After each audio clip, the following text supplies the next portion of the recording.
السلام علیکم۔ آج میں نے اپنے سفر کا آغاز کیا ہے جی دواریاں سے۔ رات میں نے 8 مقام میں گزاری اور صبح اٹھ کے کیرن اور مختلف دریا کے نظارے لیتا ہوا میں دواریاں پہنچا ہوں، جہاں سے میں نے جیپ ہائر کی ہے۔ جیپ کا کرایہ 8,000 روپے طے ہوا ہے آنے جانے کا،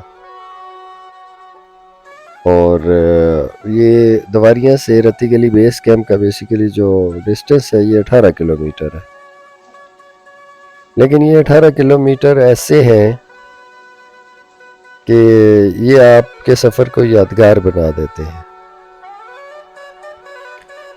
سفر کے آغاز پہ ہی بڑے خوبصورت مناظر آپ کا استقبال کرتے ہیں۔ ٹریک بڑا خوبصورت ہے، روڈ ہموار ہے، تو آپ کو محسوس ہوتا ہے کہ شاید یہ سارا سفر اسی طرح سے ہی ہوگا، بڑا خوبصورت۔ لیکن یہ آپ کی خوش فہمی 2-3 کلومیٹر تک ہی محدود ہو جاتی ہے، اور اس سے آگے کا جو سفر ہے وہ اتنا پتھریلا راستہ ہے کہ جیپ اس طرح سے اچکولے کھاتی ہے کہ آپ کے جسم کا رواں جو ہے نا جی، وہ درد سے بلبلا اٹھتا ہے۔ لیکن ایڈونچر پسند لوگ یہ جانتے ہیں کہ جب منزل حسین ہو تو راستے کی مشکلات، تکالیف اور پریشانیاں جو ہوتی ہیں وہ کوئی معنی نہیں رکھتی ہیں، کیونکہ آپ کا ٹارگٹ جو ہے، آپ کی منزل جو ہے وہ واقعی خوبصورت ہوتی ہے، تو وہاں تک پہنچنے میں آپ کو یہ تکالیف بالکل معمولی سی محسوس ہوتی ہیں۔ بہرحال راستہ مختلف جگہ سے مختلف ہے۔ جیپ بعض جگہ پہ بہت بڑے بڑے پتھروں کے اوپر سے گزرتی ہے، بعض دفعہ اس کو ریورس آ کے دوبارہ سے اپنا ایک موشن بنا کے آگے بڑھنا ہوتا ہے۔ 4x4 تو مسلسل لگا ہوا ہی ہوتا ہے، اس کے بغیر تو سفر ہو ہی نہیں سکتا ہے۔ ہمت ہے ان ڈرائیورز کی اور ان گاڑیوں کی کہ جو اتنے مشکل راستے پہ بھی بڑے آرام اطمینان سے چل رہی ہوتی ہیں۔ بہرحال جی یہ 2.5 گھنٹے کا سفر یہ بھی بڑا یادگار سفر ہوتا ہے، خاص طور پہ جب آپ پہلی مرتبہ آ رہے ہوتے ہیں اور رتی گلی کے مناظر آپ نے کسی ویڈیو میں دیکھے ہوتے ہیں، کہیں پکچر دیکھی ہوتی ہے، کسی دوست سے کوئی احوال سنا ہوتا ہے، وہ آپ بڑے فیسینیٹ ہوتے ہیں۔ خطرناک یہ راستہ اس طرح سے نہیں ہے کہ جس طرح سے فیری میڈوز کا ہے۔ 2-3 پوائنٹ اس راستے میں اس طرح کے آتے ہیں کہ جس کو آپ کہہ سکتے ہیں کہ یہاں سے آپ واقعی ڈینجر زون میں ٹریول کر رہے ہوتے ہیں، لیکن اوورآل اس کا جو سفر ہے وہ کوئی بہت زیادہ خطرناک نہیں ہے۔ اور اس راستے کو جو اس کا حسن ہے، اس کو جو دوام بخشتا ہے، وہ اس کے ساتھ بہنے والا ایک نالہ ہے جس کا پانی انتہائی صاف شفاف ہے۔ پتھروں سے ٹکراتا ہے تو بالکل یوں محسوس آپ کو ہوتا ہے جیسے دودھ کی نہر ہے۔ راستے میں 2-3 گلیشیئرز بھی آتے ہیں، کچھ تو روڈ سے نیچے ہیں بڑے گلیشیئرز، یہ جو نالہ آ رہا ہے اس نالے کے قریب ہے، لیکن روڈ کے اوپر بھی کچھ ہوتے ہیں، اور آپ کو بڑے اچھے احساس کے ساتھ یہ پتہ چلتا ہے کہ جی چلیں جی اب میں آہستہ آہستہ قریب ہوتا جا رہا ہوں رتی گلی بیس کیمپ کے۔ تو یہ احساس جو ہے نا یہ آپ کی ہمت کو مزید بڑھا دیتا ہے۔ بہرحال سفر میرا جاری ہے جی، اور کافی ٹف قسم کا ہے، اور انشاءاللہ اللہ نے چاہا تو تھوڑی دیر بعد انشاءاللہ رتی گلی بیس کیمپ میں بھی پہنچ جاؤں گا جی میں۔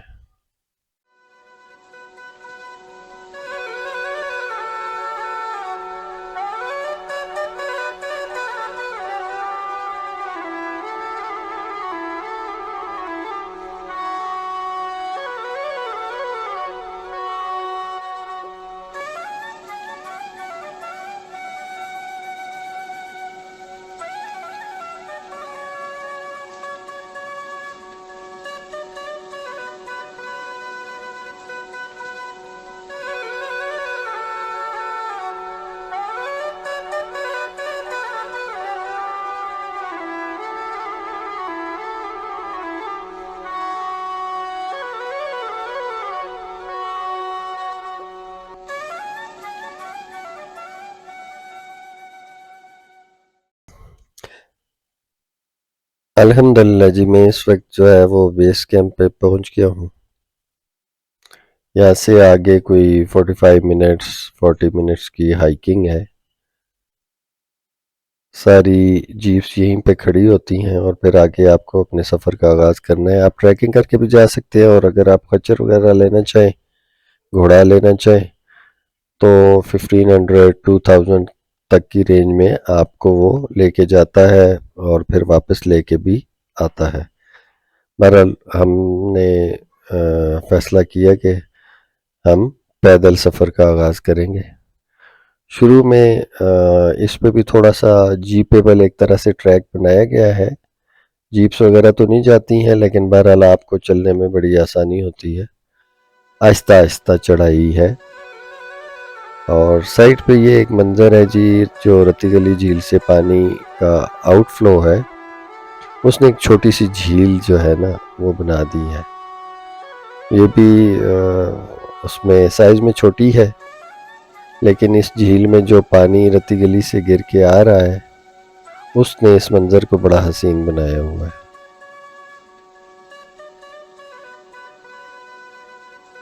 یہاں سے آگے کا جو سفر ہے وہ زیادہ ٹف ہے، کیونکہ پیچھے سے آلریڈی آپ چل کے آ رہے ہوتے ہیں، اور یہ بالکل آپ یہاں پہ پہنچتے ہیں تو یہاں سے بالکل سٹیپ قسم کی جو ہے نا وہ چڑھائی آپ کا استقبال کرتی ہے. اور بالکل آخری دم پہ آ کے آپ کی جب ہمت جواب دے رہی ہوتی ہے تو آپ کو بتایا جاتا ہے کہ جی بس 2 منٹ چلنا ہے، اور پھر اس کے بعد ایک خوبصورت منظر، پریوں کا مسکن آپ کا استقبال کرتا ہے. یعنی کہ آپ رتی گلی پہنچ جاتے ہیں.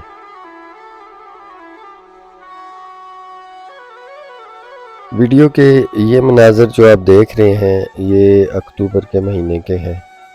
یہ آپ کو جڑی بوٹی ریڈ کلر میں تھوڑی تھوڑی نظر آ رہی ہوگی، یہ اب ختم ہونے کے قریب ہے، کیونکہ اب آٹم سٹارٹ ہو رہا ہے.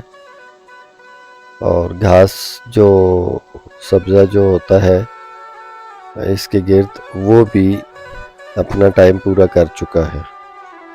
لیکن بہرحال جھیل اور اس میں موجود جو گلیشیئر ہے اور سائڈوں پہ جو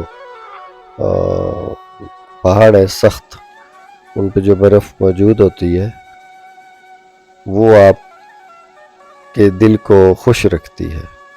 اور نارمل پریکٹس یہ ہے کہ ڈیلی بیسس پہ تھوڑی دیر کے لیے کلاؤڈز آتے ہیں، یہاں پہ ہلکی سی پھوار پڑتی ہے. سم ٹائمز اکتوبر میں برف باری بھی ایک دم سے شروع ہو جاتی ہے، کیونکہ ہائٹ پہ ہے یہ جھیل. اس کی ڈیپتھ کتنی ہے اس کا کسی کو ابھی اندازہ نہیں ہے، اور کسی ڈپارٹمنٹ کی طرف سے یہاں پہ کوئی انفارمیشن بھی نہیں دی گئی ہیں. بوٹنگ وغیرہ اس میں الاؤ نہیں ہے، چونکہ یہ پہاڑی جھیلیں ہوتی ہیں، ان کی ڈیپتھ بہت زیادہ بھی ہو سکتی ہے، اس لیے یہاں پہ بوٹنگ الاؤ نہیں ہے. آپ پانی کے پاس بیٹھ سکتے ہیں. جو اس کی سراؤنڈنگ کا جو منظر ہے اس کو آپ انجوائے کر سکتے ہیں، اور خوب انجوائے کریں، کیونکہ یہ ایسے خوبصورت مناظر آپ کو ہر روز نہیں ملتے ہیں.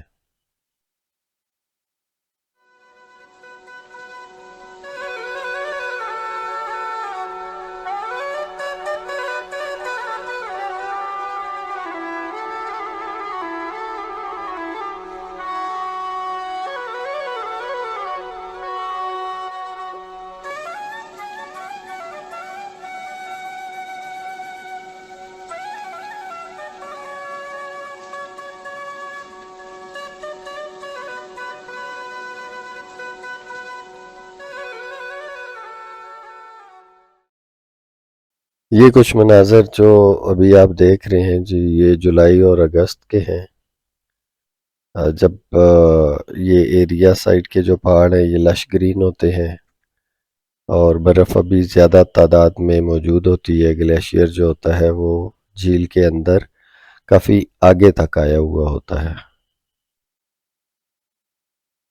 بہرحال جی، جس کسی نے بھی یہ کہا کہ یہ پریوں کا مسکن ہے، اس میں کوئی شک و شبہ نہیں ہے. انتہائی خوبصورت اور دل فریب منظر ہے، اور آپ یہاں آئیں، ایک دن گزاریں. اوپر چونکہ ہوا بھی ہوتی ہے، اس لیے اوپر آپ ٹینٹ لگا کے اس طرح سے نہیں رہ سکتے ہیں، لیکن بیس کیمپ میں آپ آسانی سے رات گزار سکتے ہیں اور اس کو خوب انجوائے کر سکتے ہیں۔